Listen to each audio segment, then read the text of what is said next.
1979 NFL season was the grand finale to 10 memorable years, a season worthy of the decade's curtain call. NFL 79, an incredible year.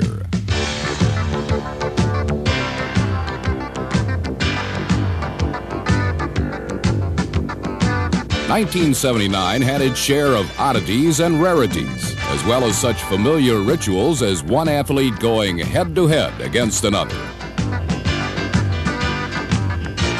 Like other years, there were new stars to watch, but this season's group shone brighter than usual.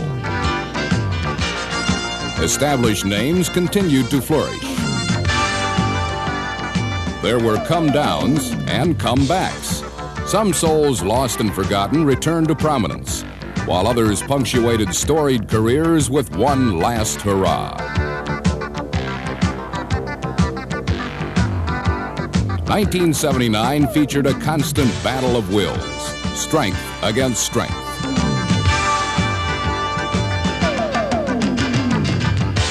More so than before, those who hit harder, ran faster, and threw farther won the most acclaim. In that respect, 1979 was abundant with heroes.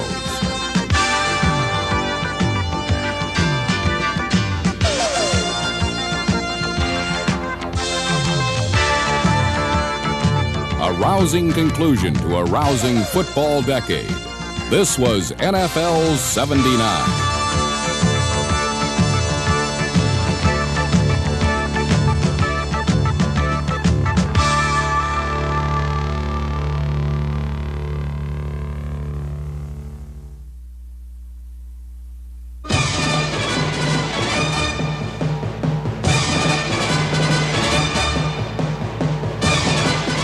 "1979 was a year when old cliches no longer stood up, and time-honored theories came tumbling down.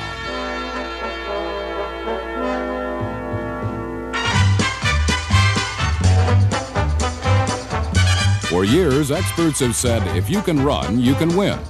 Well, last season, the St. Louis Cardinals, led by number 32 Otis Anderson, gained more yards running than any team in the NFC. But they couldn't win and finished dead last in the Eastern Division. It has always been true that the most successful teams make the fewest mistakes. Not so in 1979. The world champion Pittsburgh Steelers often resemble the college fraternity touch football team, well into its third keg of beer. They led the league in fumbles, bumbles, and turnovers, but they also led the league in victories.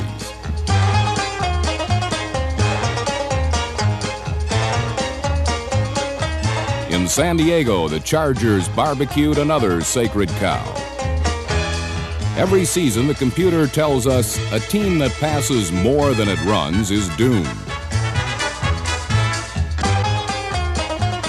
Last season, Don Coryell, the head coach of the Chargers, defied the odds and contradicted the computer.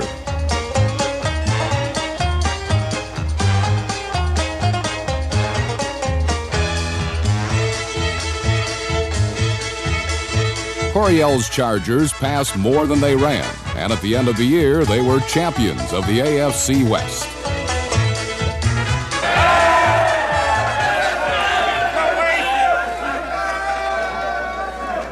To all teams everywhere, winning was still the only thing, and it seemed that the best way to win was to throw. Riding the crest of this wonderful wave of offense were the wide receivers.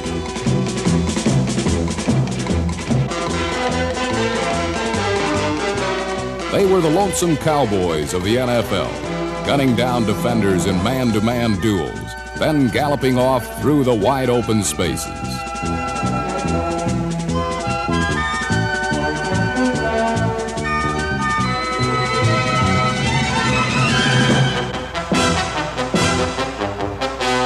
The wide receivers of 79, men like young John Jefferson of the Chargers, and and Ahmad Rashad, number 28 of the Minnesota Vikings, an old veteran who led the NFC in pass receptions. And when the occasion called for last-second heroics, no one was better than Cleveland's Reggie Rucker. 52 seconds to play. Sight back to throw.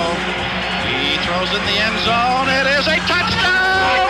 Touchdown! Cleveland with 52 seconds left. It's Reggie Rucker.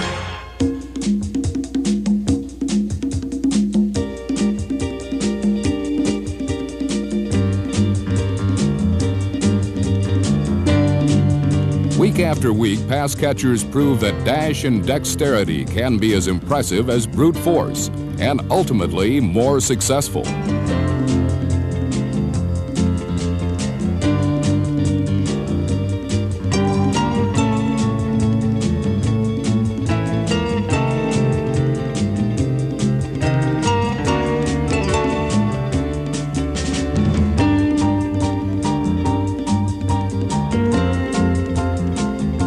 No intricate and sophisticated pass patterns this year.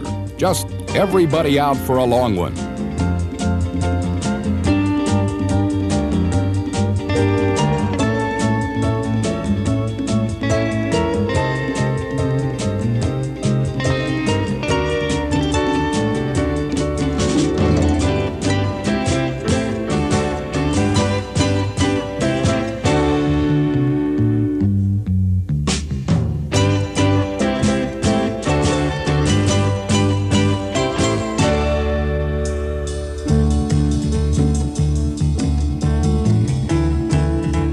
These are the men with the gift of grab, men who could snatch victory from the jaws of defeat.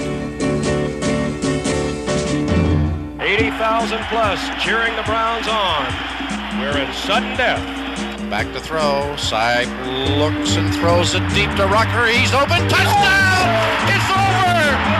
Reggie Rucker. Pass from Sight. He wins the ball game. A 39-yard pass give, and that's his 8th reception of the afternoon.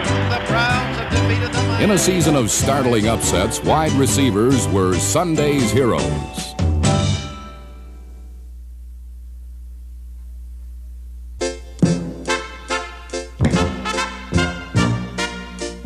The Tampa Bay Buccaneers became a member of the National Football League in 1976. They were a motley crew of cast-offs, cranks, and cripples.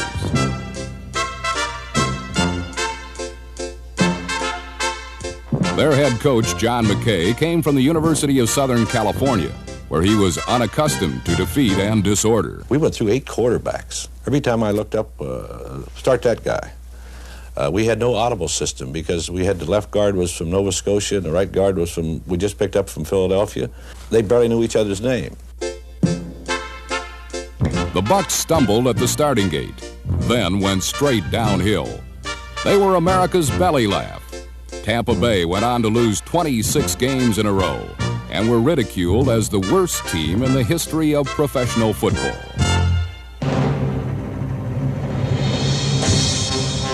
Then came the incredible transformation that saw them go from worst to first. In 1979, Tampa Bay's aggressive defense led the NFC in nearly every department, and a previously pitiful offense was revitalized by emerging stars like running back Ricky Bell and quarterback Doug Williams.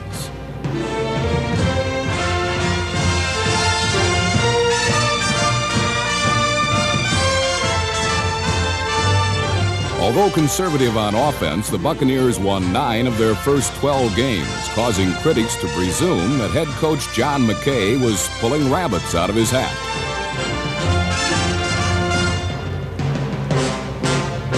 By the 13th week, the Bucs were 1 game away from the playoffs, as the McKay plan ran ahead of schedule. One step from the playoffs, this rags to riches story began to unravel against the Minnesota Vikings. Blank! Eckwood! Come here! Tell me how far it is down there, and don't tell me it's a damn yard. Running like he warmed up, like an old lady. Now, if we have to kick a damn extra point if we get in there, we haven't made one yet. We haven't even blocked anybody yet. Place kicker Neil O'Donoghue's extra point try was blocked as the Bucks on this day proved unworthy of the Central Division crown. At least you ought to block somebody in there. Get out there, you idiot! No guts, that's what's wrong with us. We got an excuse for every damn thing we do. The numbing defeat set off a chain reaction of 3 straight losses. Angry fans called their team the Chokeneers, and worse as Tampa Bay became infected with gallows humor.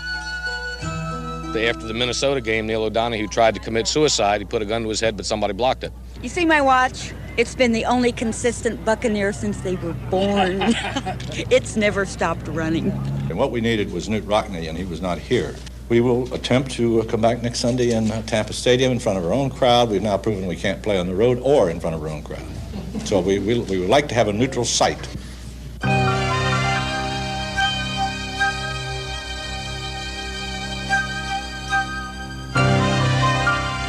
On Sunday, December 16th, under the worst possible conditions, the Tampa Bay Buccaneers had one last chance to right all the wrongs and redeem their championship dreams against the Kansas City Chiefs.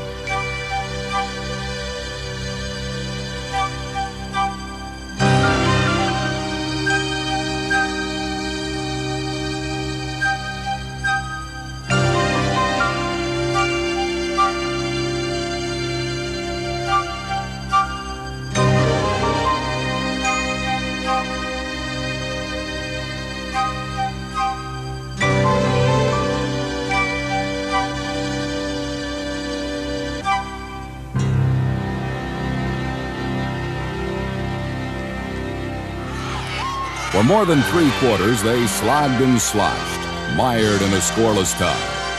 Then, with 2 minutes left on the clock, the Bucks finally got their chance to cash in on a championship. 19-yard field goal attempt. Neil O'Donoghue. The rain has let up a great deal. Awaiting the snap from Steve Wilson. It is a low snap. The kick is up. Good! The players are really whooping it up on the sidelines. This is quite a sight to see. The Buccaneers are the NFC Central Division champions, and we are popping the champagne. The 1979 Tampa Bay Buccaneers, from worst to first.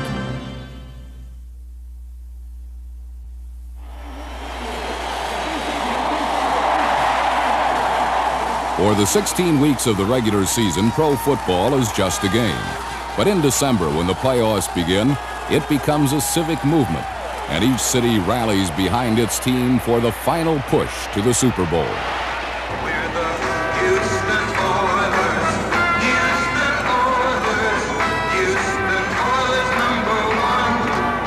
Yes, we're the Houston Oilers, Houston Oilers, Houston Oilers #1. Hey, hey, Tampa Bay, the Buccaneers shine. Hey, hey, Tampa Bay.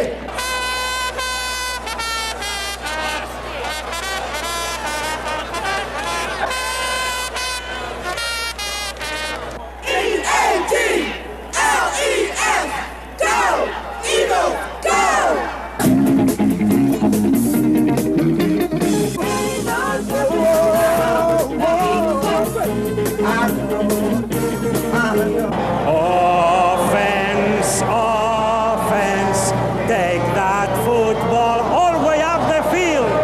Offense, offense, let's score and never, never yield. Franco, Franco, let's prove again we have a running game. The Steelers are so great and they play the best of all to take our Pittsburgh to the Super Bowl.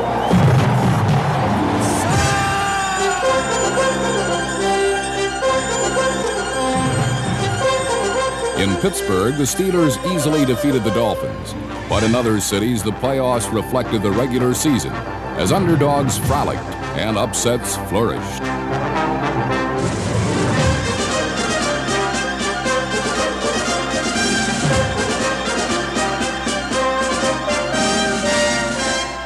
There was no brotherly love in Philadelphia as the Eagles beat up the Bears. But the next week, the Buccaneers went through Philadelphia like the Metroliner and crushed the favored Eagles with a smartly executed game plan of hard running and accurate passing.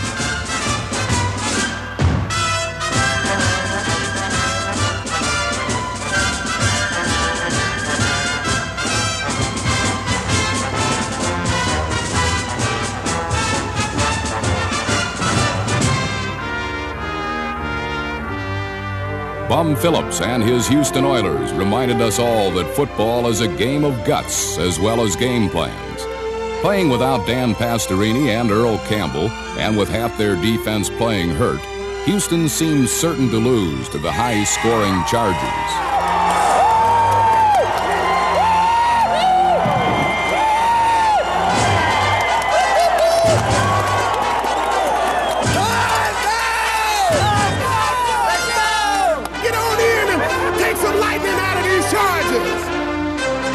But the Oilers drew inspiration from adversity and whipped San Diego in a stunning upset, 17-14.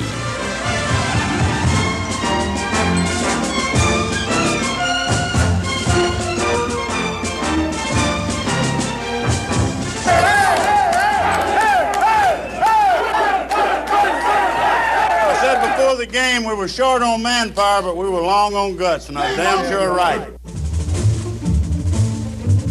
Guts alone cannot win championships, and Bum's brave bunch was overpowered by the Steelers in the AFC Championship game.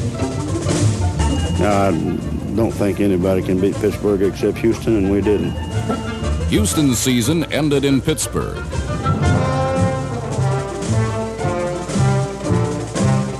In Dallas, the Los Angeles Rams season was really just beginning.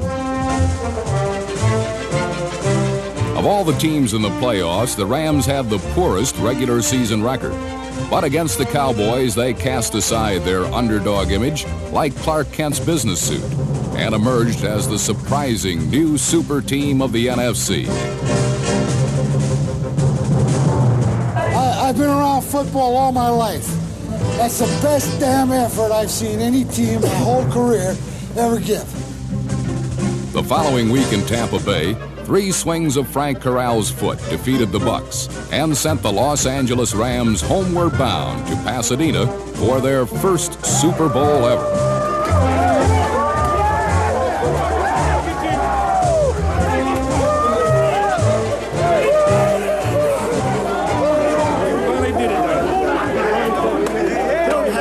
Not only myself, but all the other players. We've been through hell this year. We really have. And we all stuck together. Remember, we got one more to get. Yeah, we got one more to get. Let's go get Pittsburgh's ass. Get Pittsburgh. That has been the futile battle cry of every team in the NFL. Not since Vince Lombardi's Green Bay Packers has one team so dominated pro football.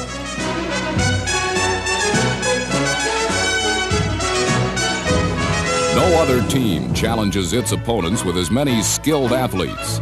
Franco Harris, Terry Bradshaw, Lynn Swann and John Stallworth, Joe Green and Jack Lambert.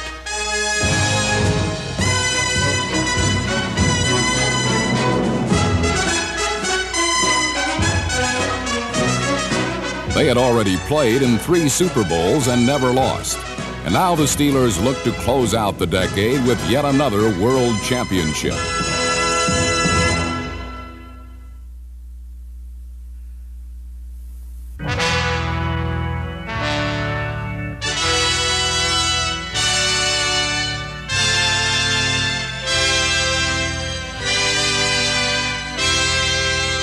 Super Bowl 14, Rams versus Steelers. One team defending its title, the other out to shed a loser's label.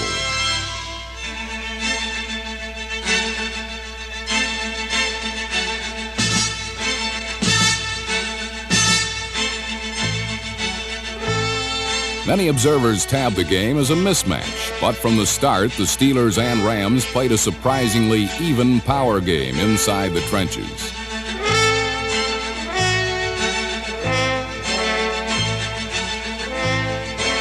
The first sign of Ram defiance came from number 26, Wendell Tyler.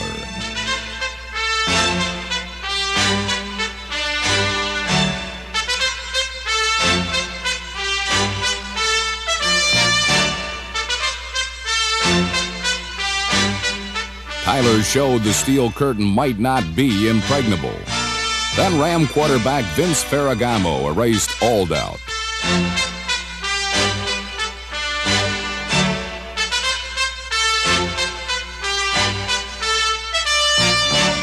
Using every tactical maneuver their playbook offered, the Rams led for much of the game. The possibility of an upset now seemed imaginable.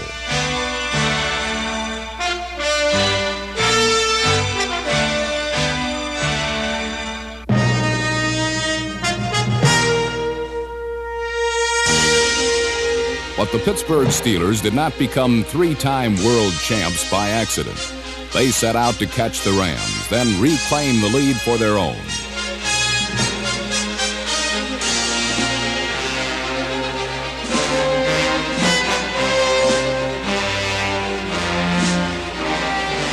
Lynn Swann's touchdown grab was a vivid reminder of the Steelers' ability to strike at will. Then quarterback Terry Bradshaw and number 82, John Stallworth, encored with a passing performance of their own.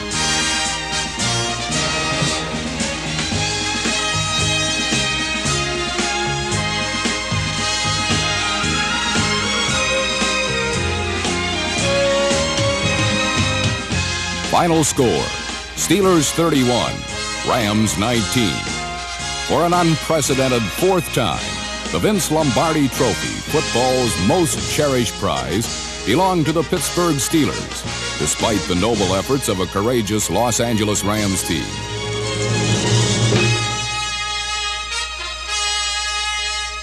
NFL 79 ended the same way it began, with the Pittsburgh Steelers reigning as kings of the professional football world.